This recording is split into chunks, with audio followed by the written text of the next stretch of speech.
Ayan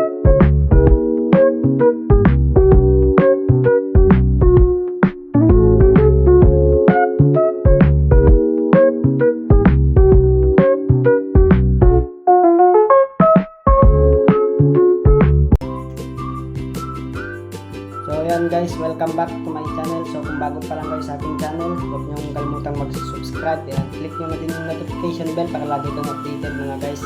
And yan, so papakita ko nga pala sa inyo ang aking gagawin MP Jolene Marble Can. So ito nga yung mga idol. So yan, nabutas ko na. And ito itong PVC guys, ito yung lalagay natin dito, pang takip natin. Pangtakip mga guys, pangtakip natin. So yan, dito yung fit niya guys mga idol. So yung nilagay ko pala to is yung ano ng sardinas mga idol, yung divider nya. So nilagyan ko din ng ganito mga idol, natatanggal dito. So natatanggal yung dito nya guys mga idol guys, mga idol yan guys. So yan, so ganyan yan, tatakpan yan. So sanang maglagay dito kaso na. So try kong maglagay dito guys para ano. Pero pangit siguro pag ganyan guys. So pag maglalagay ka pa dito sa unahan niya. So, try ko nga pag ano guys, subukan ko.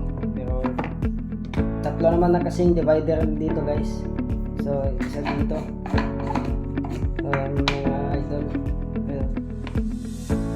Sa dyan, tapos sa gitna, isa dito mga idol, isa dito, tapos dito dito, tapos dito na sa gitna. So isa, dalawa, tatlo. So tatlo yun, nasa gitna yung isa mga idol. So hindi ko na siguro lalagyan dito mga idol, dito na, hindi na siguro. So ito nga palang ating gagawin ano, MP Jolene Marble Can guys, MP Jolene siya. Spray type. So hindi ko na lalagyan ng bolt action para diretso nang ihulog dito mga idol yung ano. Kaya ano, para mas madalian. So ihulog na lang dito. So mahaba pala yung ano nito mga idol. So hindi ko na iwan ko kung ilang sukat to. Patin lang natin sa kamay natin kasi wala tayong ano, yung full push full metro.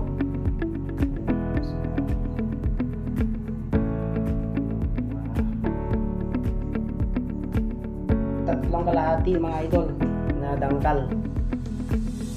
So yan, tatlong kalahati siya.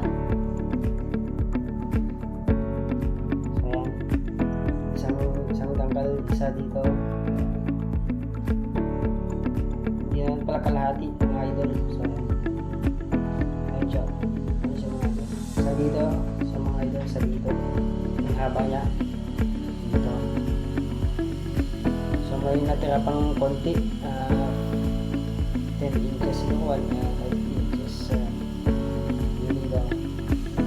So may natirang konti dito guys. Yes, tatlong dangkal mga idol. So ito pala, ganito lang ano, yung ganito dito mga idol. So ito pala, butas na yung dati.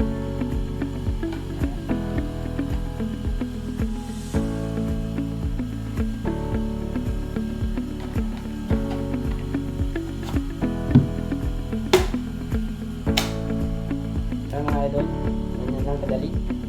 Yun, dali lang isuk-suk yung ano niya, ipasok. So mga idol, tsaka kaya pala may butas dito mga idol kasi ano, yan o, lalagyan ko ng screw yan para ano, para hindi siya mahulog. O kaya kapag sakaling ano, sumabog, hindi siya tatalsik. Para ayun, lalagyan ko siya ng screw dito sa loob guys mga idol, dito. Ayun, kita nyo yung butas din mga idol, lalagyan ko yan ng screw dyan. And siyempre lalagyan ko din ng epoxy pagkatapos. Epoxy, shoe glue muna mga idol, super glue muna yung lalagay ko bago epoxy. So yan, dito super glue tapos epoxy, tapos dito punuin na natin ng epoxy dito. tayo nakabili mga idol. And ito siguro mga idol, lalagyan ko na, dudugtugan ko na lang din ng PVC na ano. Diba yung PVC mga idol? Dadagdagan ko na lang ito, mag-excess ako ng ganyang kahaba, ganitong kahaba idol. Tapos yung dulo ng ano, yung sa ano ng wait lang mga idol. Magkita ko lang sila mga idol.